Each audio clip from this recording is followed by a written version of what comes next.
बताइए आज भोजन आने का। देखिए, एक तो बहुत ही दुखद और दुर्भाग्यपूर्ण एक घटना घटी, जहाँ एक व्यापारी की गोली लगने से मृत्यु हो गई और उसके 2 भाई घायल थे। उसी दिन मैं बाहर था, मुझे पता चला और मैं अपने बेटे के ऑपरेशन के लिए मुंबई में था। उसी समय मैंने अधिकारियों से बात करी कि इस पर जो भी नामज़द लोग हैं, उनको गिरफ्तार किया जाए और उनके खिलाफ कठोर कार्रवाई की जाए, जो भी आरोपी हैं। तो कप्तान साहब ने हमसे भरोसा दिलाया था कि आप आएँगे, उसके पहले हम सबको गिरफ्तार कर लेंगे और मुझे इस बात की खुशी है कि कठोर कार्रवाई करते हुए उन सबकी गिरफ्तारी हुई। दुर्भाग्यवश अशोक जी हम लोगों के बीच नहीं हैं। उनके परिजनों से मैं मिलने गया था, तो बहुत सारे व्यापारी और कई सारे लोगों ने ये बातें बताई कि दबंगई से करके ये लोग प्रताड़ित करते हैं। तो मैं आपको आपके चैनल के माध्यम से, जहाँ तक भी मेरी आवाज़ पहुँच रही सबको, ये बताना चाहता हूँ कि आप सब इस बात के प्रत्यक्ष गवाह हैं। जिस दिन से इस प्रदेश की बागडोर एक कर्मयोगी मुख्यमंत्री योगी आदित्यनाथ जी के हाथों में आई है, अपराधियों के खिलाफ कठोर कार्रवाई करने में सरकार ने कभी कदम पीछे नहीं किया है और जो भी अपराधी अपराध करता है उसको तुरंत कड़ी से कड़ी सज़ा दिलाने के लिए माननीय मुख्यमंत्री जी के स्पष्ट निर्देश हैं। अपराधियों के घर बुलडोज़र चलाए गए, अपराधी डरा सहमा हुआ या तो जेल की सलाखों में है या प्रदेश छोड़ कर के भाग गए हैं और किसी ने दुस्साहस किया है, मुठभेड़ हुई है तो दुनिया भी छोड़ना पड़ा है। मैं अभी मुझे व्यापारियों ने ज्ञापन दिया है और मैं इसके पक्ष में हूँ कि जिस तरह से शराब माफिया,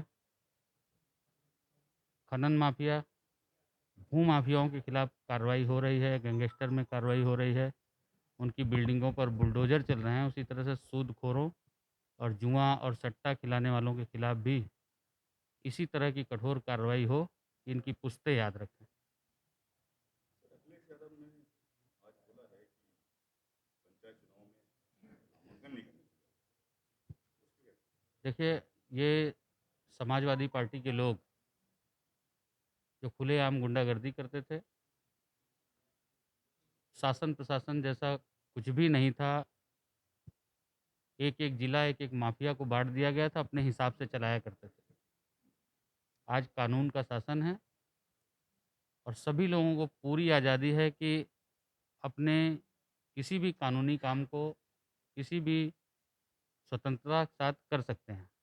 इनको आरोप लगाना और अखिलेश जी की बात, मैं ऐसा समझता हूँ आप मीडिया जगत के लोग, उनकी बात, उनकी बचकाना हरकत, चाहे टोटी की बात रही हो, चाहे वैक्सीन पर पलटनी मारने की बात रही हो, थूक के चाटने वाली बात रही हो, ऐसे सर्वोच्च पद पर बैठे रहे हैं और बचकानी हरकत करते हैं।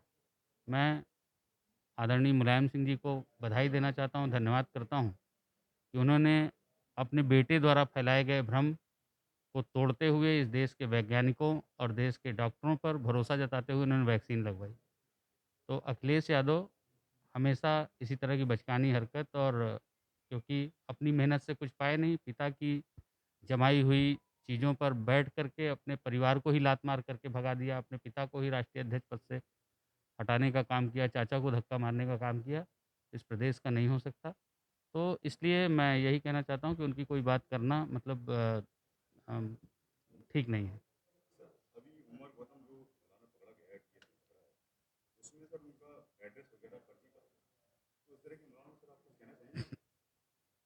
देखिए, जो भी इस तरह की कार्रवाई में लिप्त पाया जाएगा, उसके खिलाफ कठोर कार्रवाई करने के लिए उत्तर प्रदेश सरकार हमेशा आगे रही है।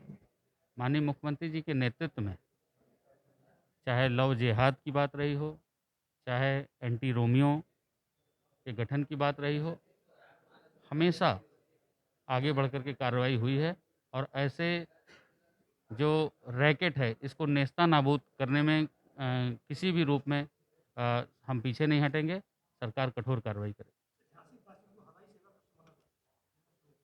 देखिए, झांसी में हवाई सेवा की अभी हम लोग मीटिंग करेंगे, मीटिंग के बाद फिर हम इस पे चर्चा कर पाएँगे। सर्वे कई बार हो चुका, फाइल कई बार चल चुकी, देखिए, 8 साल से सर्वे चल रहा और फाइल क्योंकि रेंजिंग वो फायर रेंज और तमाम ऐसी चीज़ें हैं। एयरपोर्ट क्योंकि बनने में सुरक्षा से लेकर के बहुत सारी ऐसी चीज़ें होती है, जिसको ऐसे नहीं कहा जा सकता कि यहाँ बनेगा। देखने को हमको कुछ भी नहीं दिखता, कोई बाधा नहीं दिखती, लेकिन जब करने पे आते हैं तो तमाम सारे एनओसीज़, तमाम सारी चीज़ें होती है। पहले सर्वे वगैरह हो करके जल्दी ही हम यहाँ भी और ललितपुर में भी एक बड़ा एयरपोर्ट